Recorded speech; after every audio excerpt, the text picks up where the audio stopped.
আজ আমি এক ভয়ঙ্কর শয়তানের গল্প বলবো, না বানায় বলবো না, প্রমাণ সহকারেই বলবো। এই শয়তানি যারা করে তারা কিন্তু সমাজের সবচেয়ে সম্মানিত মানুষ।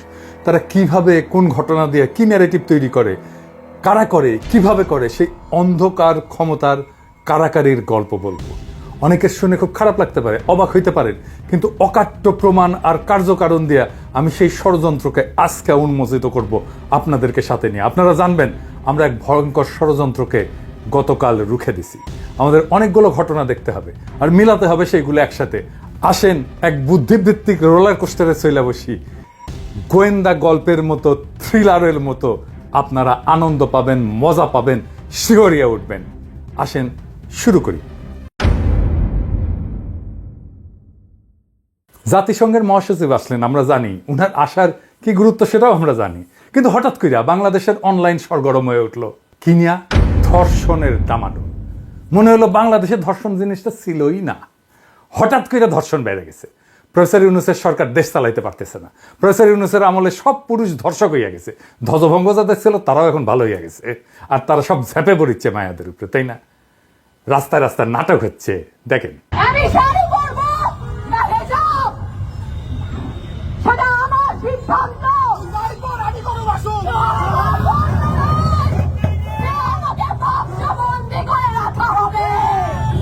শুধু এটা না, আরো দেখেন।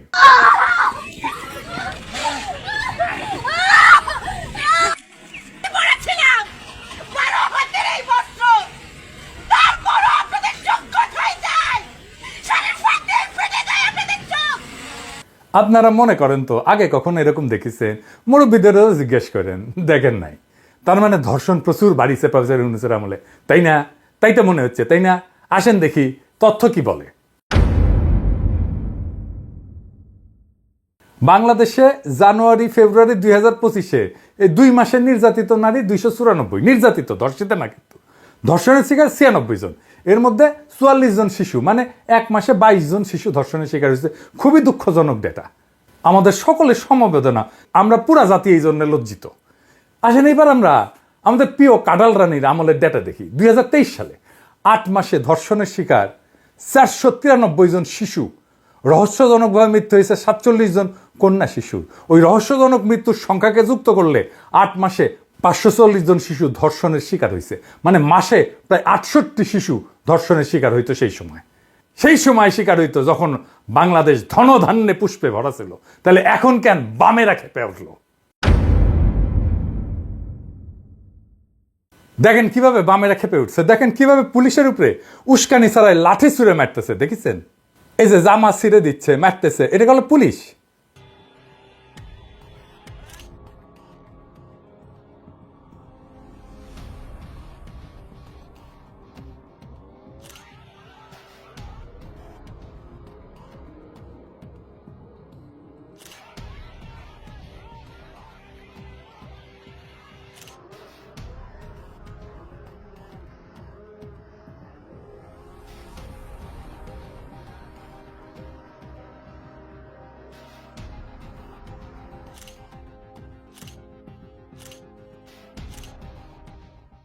এবার দেখেন রোজা রাখা পুলিশকে কিভাবে মারিছে।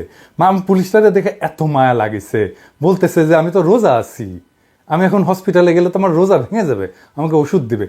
কি মায়া লাগতেছে দেখেন, এই কিভাবে মারছে তাকে, দেখেন এই বামেরা মারছে। একজন অতিরিক্ত বাবাসী আমার বুক ভরা লাথি মারছে, একবার বুক বরাবর। হঠাৎ করে পিছন থেকে আসি লাথি মারা শুরু করে পিছন দিয়ে। আমরা তাদেরকে না মেরে আমরা এমনি বারবার বাধা দিচ্ছি আর কি, হাত দিয়ে ডালার লাঠি দিয়ে আমরা বাধা দিচ্ছি, আপনারা আসেন। হঠাৎ করে লাথি মারছে আমার। এই আমি রোজা রাখছি, রোজা ভাঙা যাবে না, এখন হাসপাতালের জন্য আছে। কেন বামেরা এখন হারকিউলিস হয়ে উঠলো? আসেন এটা বুঝে দেখি। সরকারের সাফল্য দেখা যায় মাত্র 4টা জিনিসে। অর্থনৈতিক পরিস্থিতি, মানে আপনার খাবার টাবারের দাম কেমন, জিনিসপত্রের দাম কেমন, দাম কমিছে জিনিসের, কমিছে, তাই না? সবুজ টিক চিহ্ন দেন এডিটর সাহেব। দুর্নীতি, এটা দেখে দুর্নীতি করে এই সরকার, তার শত্রুরাও বলতে পারবে দুর্নীতি করে না, এইখানেও সবুজ মার্ক টিক দেন। 3 নাম্বার, জনগণের আস্থা আছে কিনা, মানে যেটা ভোট টোট দিয়ে তৈরি। এই সরকার যদিও ভোটে আসেনি, কিন্তু তারপরে তো জনগণের আস্থা আছে না, তাই না? আছে, অবশ্যই আছে, এখানেও টিক মার্ক দেন, মাশাআল্লাহ। বাকি থাকলো কি, চার নাম্বার কি অপরাধ প্রবণতা। এইখানে আমরা কোশ্চেন মার্ক দিয়ে রাখি এডিটর সাহেব, এটা এখনো পর্যন্ত আমরা টিক চিহ্ন দিতে পারতেছি না। অপরাধের মধ্যে বিশেষ করে সেক্সুয়াল ভায়োলেন্স বা ধর্ষণের ঘটনা সরকারের উপরে আস্থা কমায় দেয়, সরকারের জনসমর্থন কমে যায়। এগুলো আমার বানানো কথা না, এগুলো অসংখ্য গবেষণায় প্রমাণিত। তাহলে প্রফেসর ইউনূসের সরকারকে বাম্বু দেওয়ার সবচেয়ে কার্যকর কৌশল কি? আপনি যদি হাসিনা হইতেন কি করতেন? আইন শৃঙ্খলা পরিস্থিতি খারাপ সেটা দেখানোর চেষ্টা করতেন, যত না খারাপ তার চেয়ে বেশি দেখানোর চেষ্টা করতেন, তাই না? পারলেন নিজের টাকা দিয়ে অপরাধীর সাথে চুক্তি করে খুন খারাপি দস্যুতা করতেন, তাই না? আওয়ামী লীগ তো 600 ডাকাতকে ভাড়া করেছিল, তাই না? মনে আছে না? ধরেন ঢাকা শহরে তো কয়েকশো মাস্তান আছে, তাই না? আমি এর মধ্যে 200 মাস্তানকে আলাদা করে কথা বলতাম। আর আপনারা রাজনীতি করলে চিনবেন সবাইকে, কে কি কইরা খায়, কে মাস্তানি করে, কার শত্রু কে, এগুলো সবই জানতেন। একজনকে ডাইকে কইতাম যে এই এদিকে এদিকে তোরে তো উই খায়া দিতে চায়, তাই না? উই কবি হ ভাই, তাই তো। তো শত্রুর তো শেষ রাখতে নাই, বুঝিস না? আমি তো তোকে অনেক পছন্দ করি, খাইয়া দে। হ্যাঁ, খাইয়া দিয়া 2 মাস ঘুরে ব্যাংককে আমি টাকা পয়সা দিতেছি, টিকিট করে দিতেছি। আরে টাকাটা রাখ, আমি সামাল দিতেছি, লাগাই দিতাম খুনাখুনি, শিখে দিচ্ছি না সব টেকনিক। এটা রিস্কি, টাইম লাগে, অনেক টাকা লাগে, এটা রিসোর্স ইন্টেন্সিভ গ্যাঞ্জাম। হাসিনার জন্য ডাল ভাত, তবে আমাকে দিলে আমি টেনশনে হার্ট অ্যাটাক করলাম ইনি, যদিও জানি ক্যাঙ্কা করে করে। এটা সংখ্যায় অনেক করতে হয় এই কাজ। আবার মাঠে পুলিশ থাকে, এজেন্সি থাকে, ইনফরমার থাকে, ফাঁস হইয়া যাইতে পারে এই পরিকল্পনা। তাহলে তো গোয়ামারা সারা। আর ধরেন বরগুনায় 2টা খুন হইল, ঢাকায় চাপ পড়বে না। তবে এজেন্সিগুলো এই খেলা করে খেলে। সাত্তার সরকার এইভাবে ফেলাইছিল এজেন্সি, আমি ঘটনা জানি, শুনেছি, মানে যাদেরকে দিয়ে করেছিল তাদের কাছেই শুনেছি, একদিন গল্পটা কমুনি। কিন্তু যাই হোক, যেটা কোনো রিস্ক নাই, সংখ্যায় অনেক লাগে না, একটা হইলেই চলে, একটা জায়গা মতো দেশের যে কোনো প্রান্তে হইলে হয়, সেটা হইতেছে ধর্ষণ। এইটারে ঠিক মতো রান্না করতে পারলে কেল্লা ফতে সরকার পইরা যাবে। সরকার এটা থেকেই তো পারবে না। কাজটা তো একজন মানুষ করে ঘরের মধ্যে, কেউ জানে না যে এই কাজ করতে যাইতেছে। কারোর সাথে তো এটা কোয়া যায় না যে আমি কলে করতে যাইতেছি। প্রফেসর ইউনূসের জায়গায় চেঙ্গিস খানের বসাই দিল, সেও ঠেকাইতে পারবে না এটা। এই কাজটায় হাসিনার দল মাস্টার, পোস্ট ডক্টরেট করা।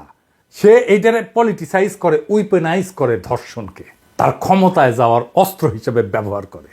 আমার ক্ষুদ্র ভ্রাতার ভগিনীরা কবে, দাদা আপনি আওয়ামী লীগের দেখতে পারেন না, তাই এই কথা বলেন। খারান আপনার মুরব্বীদেরকে একটু জিজ্ঞেস করেন, এই ঘটনা আপনি দেখেননি, সেজন্য কয়ে দিতে হচ্ছে। আপনাদের পুরানো একটা ইতিহাসের গল্প বলি। 1995 সালের 24শে আগস্ট দিনাজপুরের 10 মাইল এলাকায় 16 বছর বয়সী কিশোরী ইয়াসমিন, তাকে পুলিশ সদস্যরা পুলিশ ভ্যানে নেয় এবং তারপরে গণধর্ষণের পরে হত্যা করে। এই ঘটনার পর পুলিশ প্রথমে লাশটাকে অজ্ঞাত পরিচয় হিসেবে চিহ্নিত করে তড়িঘড়ি করে ময়নাতদন্ত এবং দাফনের ব্যবস্থা করে। তারপরে শুরু হয় দিনাজপুরে প্রচণ্ড বিক্ষোভ, তারপরে সারা দেশে বিক্ষোভ। 5 দিন পর এই মরদেহ কবর থেকে তুলে আবার পুনরায় ময়নাতদন্ত করা হয়, মামলা দায়ের হয়। এই আন্দোলন দেশব্যাপী ছড়ায় পরে বিশাল একটা গ্যাঞ্জাম হয়। এটা দেশব্যাপী ছড়ায় দেখে আওয়ামী লীগ, ছাত্রলীগ, যুবলীগ, তখন বিএনপি ক্ষমতায়। দিনাজপুরে কারফিউ দিতে হয়, থানা আক্রমণ হয়, 4 জন মারা যায়। ইয়াসমিন ধর্ষণ মামলা কেন এত সেন্সেশনাল হয়ে ওঠে, এটা একটু বুঝে দেখি। অনেক তো ধর্ষণ হয়, সবগুলো সেন্সেশনাল হয়, এটা কেন সেন্সেশনাল হইল, কেন হইল, আসেন এটা বুঝে দেখি। দিনাজপুর কার এলাকা? এটা আওয়ামী লীগ এলাকা চিরদিনের জন্য। 1991 খালেদা জিয়া ক্ষমতায়, কিন্তু দিনাজপুরের 6টা আসনের মধ্যে 5টা আওয়ামী লীগের, একটা জামাতের, বিএনপি শূন্য। আচ্ছা বলেন তো, প্রশাসন, পুলিশ, এইসব ওই সময় দিনাজপুরে কারা? বিএনপির লোকেরা যাবে না, সব আওয়ামী লীগের লোক, সব ওরা আওয়ামী লীগ। যে পুলিশ ধর্ষণ করছিল ওরা আওয়ামী লীগ ছিল। কেন বলতেছি? এই কেস সেন্সেশনাল হয়ে ওঠার 2টা কারণে। এক, ময়না তদন্ত প্রতিবেদনে ধর্ষণের প্রমাণ সম্পর্কে স্পষ্ট কোনো তথ্য পাওয়া যায় না, বলে এটা ধর্ষণ হয়নি। আর পুলিশ বলে যে ইয়াসমিন ছিল পতিতা। এই 2টা ঘটনা সারা বাংলাদেশের মানুষকে জ্বালায় দেয়। যেই ডাক্তার ময়না তদন্ত করছিল তার নাম ডাক্তার মহসিন, সাবেক ছাত্র ইউনিয়ন, রাজশাহী মেডিকেলের ছাত্র। আমি যখন ফার্স্ট ইয়ারে, সে তখন ফাইনাল ইয়ারে। ডাক্তারের নামে আলামত লুকানোর মামলা হয়েছিল। 96 হাসিনা ক্ষমতায় এসে ডাক্তারের খালাস করে দেয়। ইয়াসমিনের কেসে সাজা হয়, পুলিশের ফাঁসিও হয়। কি জন্য হয় জানেন? সাজা কি জন্য হয়? ধর্ষণের দায় না, হত্যার দায়ে। মামলার কাগজ উঠে দেখতে পারেন, আমি মিজা কথা কইতেছি না। ফাঁসি কার্যকর করে খালেদা জিয়া 2004 সালে। 1996 হাসিনার মূল ক্যাম্পেইন ছিল মা বোনদের ইজ্জত রক্ষায় ব্যর্থ বিএনপির বিরুদ্ধে ব্যালটে রায় দিন, হাসিনা জিতে। তো আওয়ামী লীগ ইয়াসমিন তো ধর্ষিতা হয় নাই, তুই তো ছেড়ে দিছু ডাক্তারকে, কাগজে কলমে তো তাই। ইয়াসমিন স্তম্ভ করে কে? সিপিবির মহিলা উইং, মহিলা পরিষদ দেখেছেন? একইভাবে আসিয়ার ধর্ষণ এবং মৃত্যুকে উইপনাইজ করতেছে, আওয়ামী লীগ করতেছে, এই সিপিবি, ছাত্র ইউনিয়ন এদেরকে দিয়া ধর্ষককে গ্রেপ্তার করছে, দ্রুত বিচারের জন্য মামলা করছে। বামের আর কি চায়? ওরা বলুক আর কি চায়, বলতে পারবে না। আসিয়ার ধর্ষণ কেন হইল? এখন তো আসিয়ার মারে আর বাবারে ধরতে হয় যে কেন ওই মাইয়ারে বিয়া দিছো কেন ওই বাসায়। আসিয়ার বোনের স্টেটমেন্ট শুনেছেন? শুনেন। আমার শাশুড়ি মনে হয় আমার খাবারের ভিতরে ঘুমের ওষুধ দিছিল। আমার বোনের এই ঘটনার সাথে আমাদের শ্বশুর বাড়ির সবাই জড়িত, তাদের সবারই জন্য দৃষ্টান্তমূলক শাস্তি হয়। করছিল মানে পেছন থেকে যে জড়াই ধরছিল, আমি বাড়িতে জানাইছিলাম এবং ওখানেও জানাইছিলাম, কিন্তু ওখানে কেউই আমার কথা বিশ্বাস করেনি। বাড়িতে জানাইছিলাম, আব্বু আম্মু আবার আমার বুঝ হয়ে আবার দিয়ে পাঠাইছিল। আমি অনেক ভয় পাইছিলাম, এর জন্য আমার বোনটা আমার সাথে দিছিল। তো আমি জানতাম না যে আমার বোন আমার সাথে গেলে তার সাথে এরকম হবে না। রাত্রিবেলা হচ্ছে আমরা তিনজন ঘুমাইছিলাম, দরজা দিয়ে ঘুমাইছিলাম, 8টার পর পরই ঘুমাই গেছিলাম। তারপরে আমার শাশুড়ি মনে হয় আমার খাবারের ভিতরে ঘুমের ওষুধ দিছিল, এর জন্য আমি কিছু ঠিক পাইনি একদম। ফজরের একটু মানে সকাল হওয়ার একটু আগে উঠছি, উঠে দেখি যে ও ফ্লোরের উপর পড়ে রয়েছে আর হচ্ছে দরজা খোলা।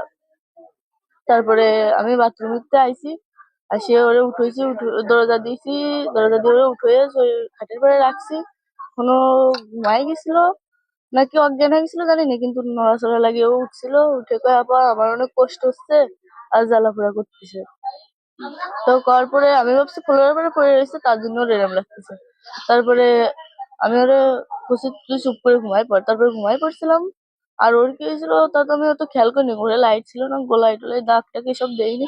তারপরে ভোরে উঠে ও ওরম কাঁদতেছে আর হচ্ছে বেগে বেগে নিঃশ্বাস নিচ্ছে আর হাত পা কেউ রাধে হচ্ছে, গাল দিকে যা উঠছিল। এরপর আমি ওর কাছে শুনছি যে তুই রাত্রে এরম করলি, আবার এখন ওরম করতেছিস, তোর কি সমস্যা? তারপরে ও বললো যে সবাই আমার সাথে এরম করছে, ভাইয়া আসছে দরজা খুলে দিচ্ছে। তো আমি করছি যে তোর সাথে এরম করলো, তা আমি তো টের পেলাম না, করলো যে আমার ঘরের থেকে বাইরে নিয়ে গেছিল।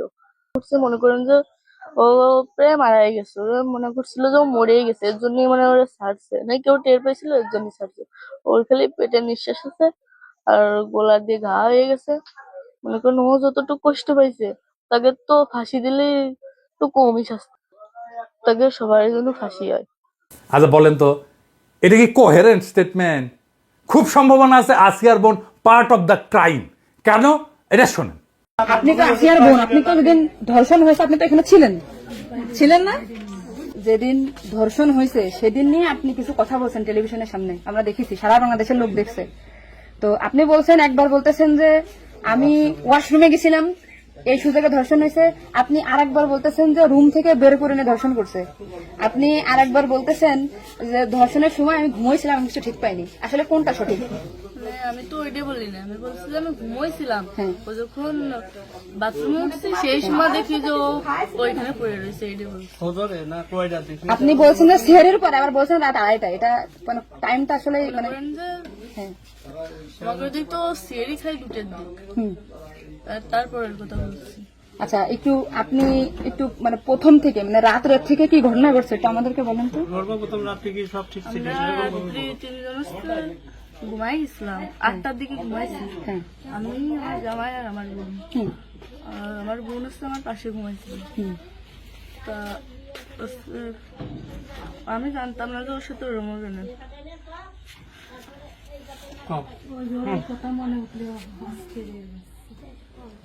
আপনি আসিয়ার বোন, আপনি ওইখানে ওই দিন ছিলেন এক ঘরের ভিতর, আপনার কথা মানে আপনি যা বলবেন সেটাই হবে। এই জন্য আপনাকে যদি ওরা ঘুমের ঘরে কিছু খাওয়াই থাকে আপনি বলবেন যে আমাকে ঘুমের ভিতরে কিছু খাওয়াই দিচ্ছে, আমি ঘুমাইছিলাম, আমি কিছু জানি না, আমি সকালে উঠে দেখছি এটা। কিন্তু আপনি যদি বলেন যে রাত 2:30টার সময় হয়েছে, আমি তাহলে তো হবে না।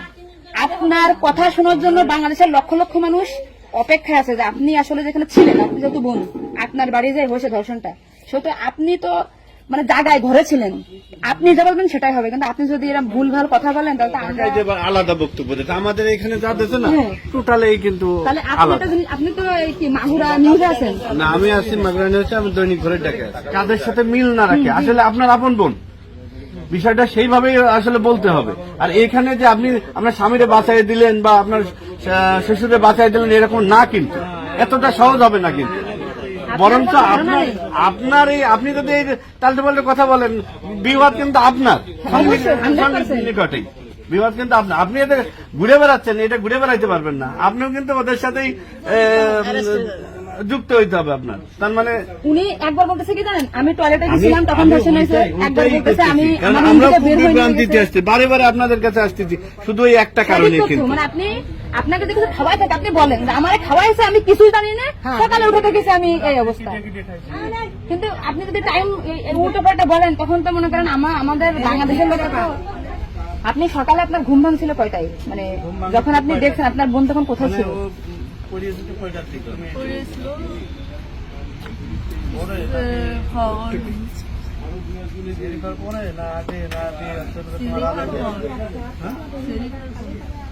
আপনি 8টার সময় ঘুমাইছেন, তারপরে কি আপনার ঘুম ছেড়ে খাওয়ার পরে ভাঙিছে? তার ভিতরে আপনি কিছুই জানেন না। আপনি এটা সুন্দর করে এখন যখন বললেন, কিন্তু মাঝে যে কথাগুলো বলেছেন এগুলো তো আসলে আপনি আপনি আপনি রিল্যাক্স হন, আপনি রিল্যাক্স হন, আপনি রিল্যাক্স হন, আপনি রিল্যাক্সে বলেন। এই আপনার ভাই, এগুলো আপনার ভাই, আমরা আপনার বোন, আসি আমার বোন, আসি আমাদের বোন, আমি নিজের এখন আসি। আপনি আপনি যদি এই কথা উল্টো পাল্টা বলেন, আমরা বাংলাদেশের লোক তো ডিপ্রেশনে চলে যাচ্ছি আপনার কথাই। রাত্রে আপনার ঘুমের ওষুধ খাওয়াই দিছে, এই খাওয়াইছে আপনার কে মনে হয়, কে খাওয়াইছে আপনার ঘুমের ওষুধ? আপনার শ্বশুর না আপনার স্বামী না আপনার শাশুড়ি? খাওয়ার সময় তো আমি আর আমার শাশুড়ি ছিলাম, আচ্ছা, দুজন একসাথে ছিল। তা আপনার কি মনে হয়, আপনার যেহেতু আপনি ওই বাড়িতে আপনার সংসার করছেন, আপনার মনে হয় কে খাওয়াইছে আপনাকে? মানে আপনার শাশুড়ি না আপনার শ্বশুর হতে পারে? আমার শাশুড়ি, শ্বশুর তো খাওয়ার সময় থাকে না, আমার শাশুড়ি তো থাকে। আর তাহলে আপনার কি মনে হচ্ছে আপনার এই ঘুমের ওষুধ আপনার শাশুড়ি খাওয়াইছে? কিন্তু আপনার শাশুড়ি যদি খাওয়াই থাকে তাহলে ধর্ষণটা আপনার শ্বশুর কিভাবে করলো? মানে ওনারা তো সবই জানে। তা আপনি কি এটা কখনো কি মিডিয়ার সামনে আগে বলছেন যে তাই তো আপনার শাশুড়ির 3 দিন বাইরে থাকার কথা না, সবার আগে তো উনি অ্যারেস্ট হওয়ার কথা? আপনি কি এটা আমাদেরকে জানাইছেন, সোশ্যাল মিডিয়াতে জানাইছেন? জানাইছেন শোনা? এই যে আজকে আমরা হয়তো জানতে পারলাম যে আপনার ঘুমের বড়ি যে খাওয়াইছে বা ওষুধ খাওয়াইছে এটা আপনার শাশুড়ি খাওয়াইছে, তাই তো এদের পরিকল্পিত না, মানে পরিকল্পিত ছিল ওদের আগে থেকে। আপনার কি মনে হয়? মানে ওই যে আমার সাথে আর কথা ছিল, কিন্তু আমার সাথে পাই নাই বলে আমার মানে আপনার শ্বশুরের বা আপনার শাশুড়ির আপনার সাথে কোনো কিছু রাগারাগি বা কোনো কিছু আছে নাকি, বা কোনো টাকা পয়সা চাইছিল দেননি, এরকম একটা ক্ষোভ বা রাগ এরকম কিছু আছে নাকি যে আপনার সাথে আমাদের একটা কাজ করছে? আসিয়া আপনাকে কি বলছিল যখন আপনি তখন আসিয়া আপনার কি বলে আর ভাইয়া আছে দরজা খুলে দিচ্ছে, আমি বলছি আমি তো ঘরের ভিতর ছিলাম, তাহলে আমি কিছু টের পেলাম না কেন? বলছে কি আমার হচ্ছে ঘরের বাইরে গিয়েছে। এরপর থেকে তো আসিয়ার জ্ঞান না মানে ওই টুকার সময় ও অস্থির হয়ে যাচ্ছিল, আর আপু আসছে বাইরে, আপুর বাসা মনে হয় বাইরে। আমার বাসা যশোরে, আমি যশোর থেকে আমি শুধু ওনার একটা ভিডিও দেখে আসছি যে উনি উল্টো পাল্টা কথা বলতেছে, এই সঠিক জানা না। সঠিক কথাটা বলেন বলেন। আমরা ঘুমাইছিলাম, 8টার পর পরে আমি ঘুমাই গেছিলাম, আর বউ আমার সাথে ঘুমাই গেছিল। তারপর এর মধ্যে কিছু ঠিক পাইনি, কিন্তু দৈনিকে সেরি খাওয়ার জন্য সবাই ডাক দেয়, কিন্তু সেদিন সেরি খাওয়ার জন্য কেউ ডাক দিচ্ছিল না। একদম সেরির পর উঠছি, সকাল অব্দি সেই সময় উঠে দেখি ও মেঝেতে পড়ে রয়েছে, দরজা খোলা ছিল।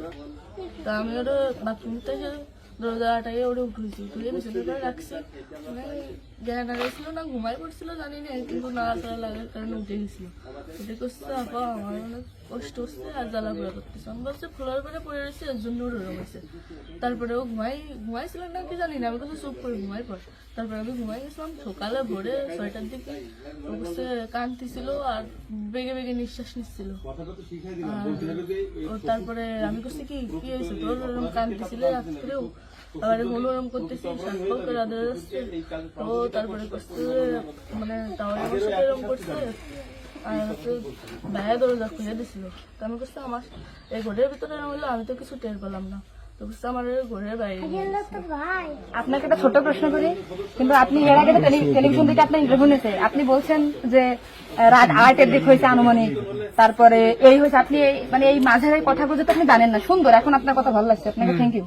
এই যে মাঝে যে কথা বলেন এগুলো আপনি কেন, মানে ভয়ে বলছেন নাকি ওদের বাঁচানোর জন্য বলছেন? আমার তো ভয় দেখানো হয়েছিল, মানে কথাগুলো যে বলছেন এটা কি আপনি শেখাই দিয়েছেন নাকি আপনি নিজের থেকে বলছেন? না কেউ শিখায়নি। তাহলে আপনি নিজের থেকে এই মাঝের যে কথাগুলো আপনি স্কিপ বলছেন, এটা তো আপনার বলা তো অন্যায় হয়েছে।